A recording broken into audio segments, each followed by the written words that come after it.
ಇಂಧನ ಬೆಲೆ ಏರಿಕೆ ದೇಶಾದ್ಯಂತ ಚರ್ಚೆ ಆಗ್ತಿರುವಾಗಲೇ ಪ್ರಧಾನಿ ಮೋದಿ UAE, ನೆದರ್ಲ್ಯಾಂಡ್, ಇಟಲಿ ಸೇರಿ 5 ದೇಶಗಳ ಪ್ರವಾಸಕ್ಕೆ ಹೊರಟಿದ್ದಾರೆ. ದೇಶದ ಜನಕ್ಕೆ ವಿದೇಶ ಪ್ರವಾಸ ಮಾಡಬೇಡಿ ಅಂತ ಹೇಳಿ ಮೋದಿನೇ ಈಗ ವಿದೇಶಕ್ಕೆ ಹೊರಟಿರೋದು ಯಾಕೆ ಅಂತ ವಿಪಕ್ಷಗಳು ಟೀಕೆ ಮಾಡ್ತಿವೆ.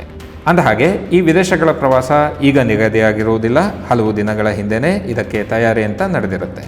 ಅಲ್ಲದೆ ಸಾಮಾನ್ಯ ಜನರ ವಿದೇಶ ಪ್ರವಾಸಕ್ಕೂ ಪ್ರಧಾನಿಯೊಬ್ಬರ ವಿದೇಶ ಪ್ರವಾಸಕ್ಕೂ ಬಹಳ ವ್ಯತ್ಯಾಸವಿದೆ. ಪ್ರಧಾನಿ ಮೋದಿ ಈಗ UAEನಲ್ಲಿದ್ದಾರೆ.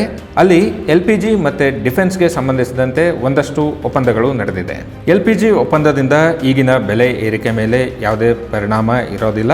ಹಾಗಾದರೆ ಈ ಒಪ್ಪಂದಗಳಿಂದ ಆಗೋ ಲಾಭ ಆದರೂ ಏನು ಅಂತ ನೋಡೋದಾದರೆ, ಮುಂದಿನ ದಿನಗಳಲ್ಲಿ LPG ಸಪ್ಲೈ ಚೈನ್ ಸ್ಥಿರವಾಗಿರುತ್ತೆ. ಒಂದು ಕಡೆ ಬೆಲೆನೂ ಜಾಸ್ತಿ, ಸಪ್ಲೈನೂ ಇಲ್ಲ ಅನ್ನೋ ಪರಿಸ್ಥಿತಿ ಇರೋದಿಲ್ಲ. ಇನ್ನು ಇಂಧನ ಭದ್ರತೆ ದೃಷ್ಟಿಯಿಂದ ಸ್ಟ್ರಾಟಜಿಕ್ ಪೆಟ್ರೋಲಿಯಂ ರಿಸರ್ವ್ಸ್ಗೂ ಒಪ್ಪಂದ ನಡೆದಿದೆ. ಇದರಿಂದ ತುರ್ತು ಪರಿಸ್ಥಿತಿಯ ಬಳಕೆಗೆ ಅಗತ್ಯವಿರೋ ಇಂಧನ ಸಂಗ್ರಹ ಸಾಮರ್ಥ್ಯ ಹೆಚ್ಚಾಗುತ್ತೆ. LPG ಒಪ್ಪಂದದ ಜೊತೆಗೆ ಈ ಹಿಂದಿನ ಒಪ್ಪಂದಗಳ ಆಧಾರದ ಮೇಲೆ LNG ಪೂರೈಕೆ ವಿಸ್ತರಣೆ ಬಗ್ಗೆ ಚರ್ಚೆಯಾಗಿದೆ.